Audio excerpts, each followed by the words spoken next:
که صوتی دخترانم بده ضعیفم که زهر باد بلرزم رسانی مهر خاموشی دهانم را.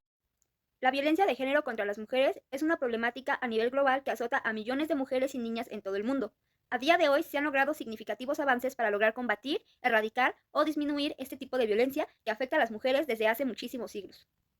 Pese a estos significativos avances en el sistema tanto nacional como internacional, es importante decir que aún en nuestro siglo XXI existen países en los cuales se implementan normas, leyes y políticas que atentan contra la dignidad humana de las mujeres y de las niñas, que perpetúan este tipo de violencia, que la sistematizan y que vulnera sus derechos humanos por el simple hecho de haber nacido como lo que son, mujeres.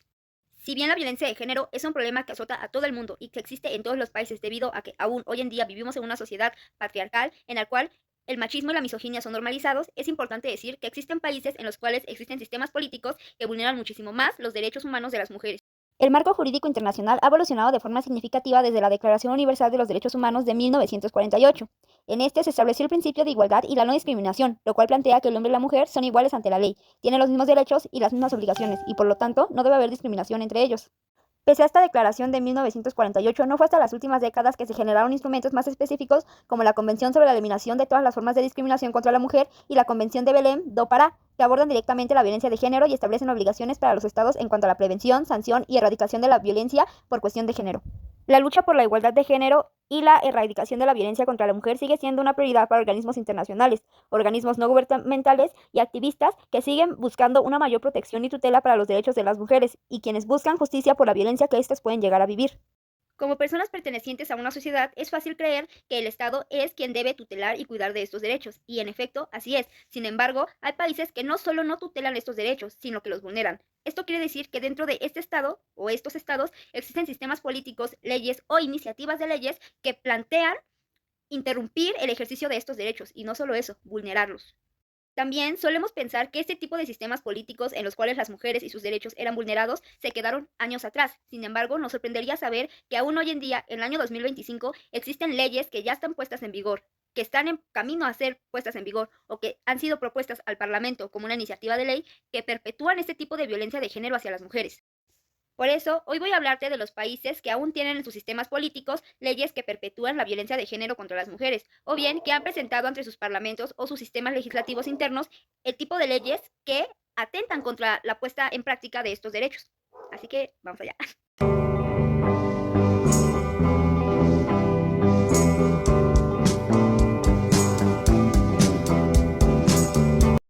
Afganistán, bajo el mandato de los talibanes, es uno de los países que más violentan a las mujeres. Por ello, existe un gran debate en el ámbito internacional sobre su limitada protección hacia los derechos de estas mujeres y la privación de sus derechos humanos. La vida en Afganistán no siempre fue así. Fue hasta la llegada de este grupo político que se comenzaron a vivir cosas de este tipo. Son muchas las leyes que se han puesto en vigor que atentan contra los derechos de las mujeres. Uno de los principales es la educación. Este es un derecho internacional que todo ser humano tiene desde el momento en el que nace. Pese a ello, las mujeres no nos hemos educado de manera formal desde hace mucho tiempo. No obstante, hoy en día la educación para las mujeres es más accesible. Sin embargo, en Afganistán, las mujeres carecen de este acceso a la educación, o es muy limitado. Este es uno de los aspectos más graves de la política talibana hacia las mujeres, ya que les priva de la educación secundaria y universitaria. Inicialmente, las mujeres podían asistir a la escuela primaria, pero desde marzo del año 2022 se dio marcha atrás y se ordenó que las escuelas secundarias y la universidad fueran cerradas para las mujeres. En este país, muchas de las mujeres estudian a escondidas del gobierno de forma ilegal, poniendo así en peligro su seguridad, su libertad y su propia vida. No es posible que se les esté negando un derecho tan básico como es la educación, perpetuando así la desigualdad de género.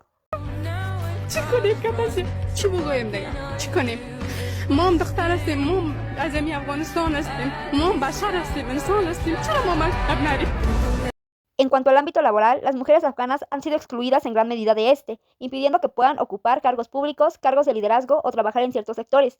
Si bien pueden trabajar en algunos sectores según la ley, la práctica es muy distinta. Las mujeres han sido despedidas de sus trabajos en instituciones públicas y privadas por el simple hecho de ser mujeres. Además de esto, las mujeres no pueden salir sin estar acompañadas de un hombre de su familia, y mucho menos pueden viajar distancias largas en solitario. Por lo tanto, su capacidad de trabajar se ve limitada por la incapacidad para moverse libremente. El gobierno afgano También ha impuesto reglas estrictas sobre el vestuario de las mujeres, obligándolas a usar el burka o una prenda similar que cubra todo su cuerpo, desde el rostro hasta sus pies. Esas restricciones al vestuario y a la vida pública afectan el cómo se desarrolla su vida día con día. En materia de violencia familiar, podemos decir que estas mujeres se encuentran totalmente desprotegidas. La legislación talibana no ofrece medidas adecuadas para la protección a las víctimas de abuso, y según la interpretación talibana del Sharia, justifican en muchas formas el abuso que se presenta en formas como el matrimonio forzado o la violencia física, así como la violencia sexual. Las mujeres tienen totalmente prohibido participar en actividades culturales y deportivas, tampoco pueden disfrutar de actividades recreativas.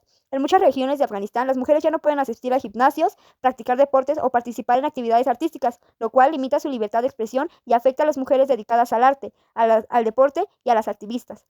Los talibanes también han restringido la participación de las mujeres en la vida política. Las mujeres no pueden formar parte de las autoridades gubernamentales. Organizaciones como el Ministerio de Asuntos de la Mujer fueron disueltas y las mujeres no tienen representación significativa en el gobierno talibán. Las mujeres activistas que han intentado luchar por una representación justa han sido detenidas, maltratadas y en algunos casos desaparecidas. Una de sus leyes más recientes que ha causado gran revuelo y es causa de muchos debates a nivel internacional es la prohibición de la voz de las mujeres en público. Las mujeres no pueden hablar, cantar ni recitar poemas en público. Tampoco pueden hablar con hombres que no sean pertenecientes a su familia. Además de eso, no pueden mostrar su rostro. En sus hogares, las ventanas tienen que estar polarizadas o borrosas para que no puedan ser vistas a través del vidrio y provocar a los hombres. Como ya dijimos, no pueden estudiar, trabajar ni ocupar cargos públicos, mucho menos pueden protestar. Su derecho a protestar se ve violentado por la prohibición para hablar con otras mujeres. No pueden tener reuniones con otras mujeres que no sean de su familia y tampoco pueden hablar si no están en presencia de sus maridos, debido a que el gobierno cree que las prácticas entre mujeres pueden crear revuelas y un sentimiento de protesta. En materia laboral, a las mujeres se les prohibió tomar cursos de enfermería o de medicina, lo cual es alarmante debido a que las mujeres afganas solamente pueden ser atendidas por médicas mujeres, ya que sus cuerpos no pueden ser vistos y mucho menos tocados por varones que no sean pertenecientes a sus familias. Al no haber mujeres en el sector salud, no solamente sufren discriminación por no poder desarrollar tal carrera, sino que priman a las mujeres de poder acceder al sistema médico para ser tratadas. ¡Asesina! Uno de los tipos de violencia que más sufren las mujeres en todo el mundo y de los cuales menos se hablan es de la violencia reproductiva, que es cuando te impiden decidir si tener hijos o no es lo correcto para ti. La violencia reproductiva existe en todo el mundo, desde negarte el uso de anticonceptivos, el acceso a ellos, la ligadura de trompas para evitar tener hijos o evitar el aborto. Sin embargo, existen países en los cuales estas leyes son muchísimo más duras con las mujeres que quieren decidir si ser madres está o no dentro de su plan de vida. Usualmente solemos creer que la violencia reproductiva se suele dar más en Países Bajos o en vías de desarrollo, es decir, que tienen un sistema de derecho y un Estado mucho más débil que otros países que se encuentran en un mayor subdesarrollo o que son considerados potencia mundial. Sin embargo, te sorprendería saber cuáles son 3 de los países que más vulneran este derecho hacia las mujeres.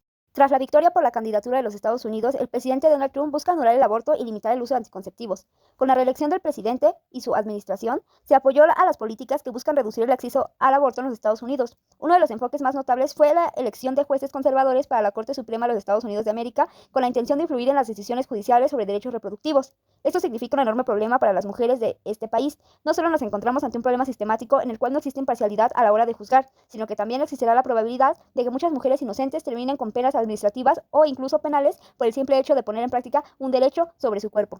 En el ámbito internacional, Trump incluso amplió la política de regla mordaza global en la cual prohíbe a las organizaciones internacionales que reciben fondos del gobierno de Estados Unidos ofrecer o discutir el aborto como opción para las mujeres. Esto significa un enorme problema para las relaciones internacionales, ya que plantea que los Estados Unidos busca tener los derechos, pero no cumplir con las obligaciones al violentar los derechos de las mujeres que están establecidos en los reglamentos internacionales de los cuales forma parte. Cuanto a los anticonceptivos, en el año 2017, Trump permitió a las empresas y organizaciones religiosas, por razones de creencias religiosas o morales, rechazar la cobertura de anticonceptivos en los planes de salud que ofrecen sus empleados, lo cual atenta con el derecho de la planeación familiar.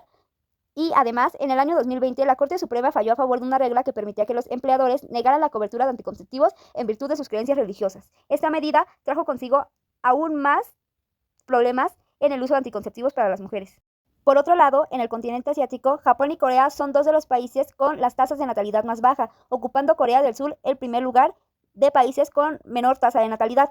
Estas tasas tan bajas de natalidad provoca un problema en el gobierno, ya que el país se vuelve menos productivo y significa un gran riesgo para países tan desarrollados como lo son Japón y Corea.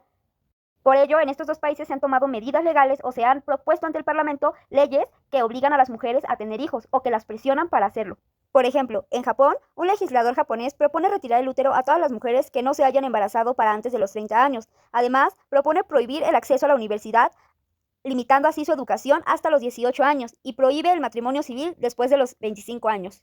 Si bien estas leyes no se han aprobado, fueron propuestas ante el Parlamento, y el simple hecho de que hayan sido presentadas como una iniciativa de ley es alarmante, ya que hay personas en el Estado japonés que proponen poner a las mujeres en una situación de vulnerabilidad, negándoles derechos tan básicos como lo son el derecho sobre sus cuerpos, su educación y la planeación de su futuro. En Corea del Sur han optado por legislar todo el sistema educativo, haciendo que los hombres puedan ingresar a los colegios que eran dedicados únicamente para mujeres, y proponiendo que las mujeres empiecen a estudiar desde los 3 años y los hombres desde los 5, ya que según su lógica las mujeres se sienten más atraídas hacia los hombres mayores y los hombres hacia las mujeres menores. Esto tiene en gran descontento a la población femenina estudiantil, debido a que el sistema estudiantil en Corea del Sur es muy exigente y el gobierno espera que acaben la universidad después de haber puesto todo su esfuerzo, que no ejerzcan una carrera y que en su lugar se casen y tengan hijos con los hombres que habrían conocido respectivamente en las secundarias, primarias y universidades, agrediendo una vez más su derecho a la planificación de un futuro y a decidir si quieren o no ser madres. Como estos países existen muchísimo más que vulneran los derechos de las mujeres, tales como Rusia, país en el cual se prohíbe a las mujeres manifestarse y que en caso de hacerlo reciben sanciones administrativas. También existen países como lo son Sudán, la India, Irán, Nigeria y muchos otros países en los cuales se vulneran a las mujeres. También países latinos en los cuales el feminicidio es una de las causas de muerte principales en la población femenina. Ahora ya sabes que en pleno siglo XXI, en el año 2025, siguen existiendo este tipo de leyes que vulneran de manera grave los derechos de las mujeres. Y ya que tú y yo sabemos esto, también debemos saber qué podemos hacer ante el sistema internacional para poder disminuir o erradicar este tipo de violencia contra las mujeres sin atentar contra la soberanía de los países. También debemos cuestionarnos si, en estos casos en los cuales millones de mujeres y niñas se ven violentadas, ¿a qué hay que darle más peso? ¿A la soberanía de un país o a uno de los principios tan importantes para el derecho internacional como lo es el principio Sunt Servanda? Si bien es importante decir que en el sistema internacional se han logrado grandes avances para combatir con este tipo de violencia a causa de género o de sexo, el sistema internacional no puede detenerse hasta que no exista una sola mujer en el mundo que no sea libre de este tipo de violencia. Como países debemos trabajar en un sistema globalizado en el cual todas las mujeres gocen de los mismos derechos, ya que todas las mujeres gozan con la misma calidad humana. Por ello, a nosotros como abogados nos invito a que levantemos la voz por aquellas mujeres que no pueden hacerlo a causa de una ley en su país que se lo impide. Que luchemos por erradicar ese tipo de violencia de género o de sexo en nuestros países para después poder ir más allá y ayudar a todas las mujeres de todo el mundo hasta que todas seamos libres de ese tipo de violencia. Para finalizar por completo mi tema, creo que es importante preguntarnos qué tipo de medidas podemos emplear para sancionar a todos los países que aún hoy en día siguen teniendo en sus sistemas normativos leyes que perpetúan la violencia de género contra las mujeres, y no solo eso, que además vulneran sus derechos humanos. En general, ¿qué podemos hacer para sancionar a todos los países que vulneran los derechos humanos de las personas?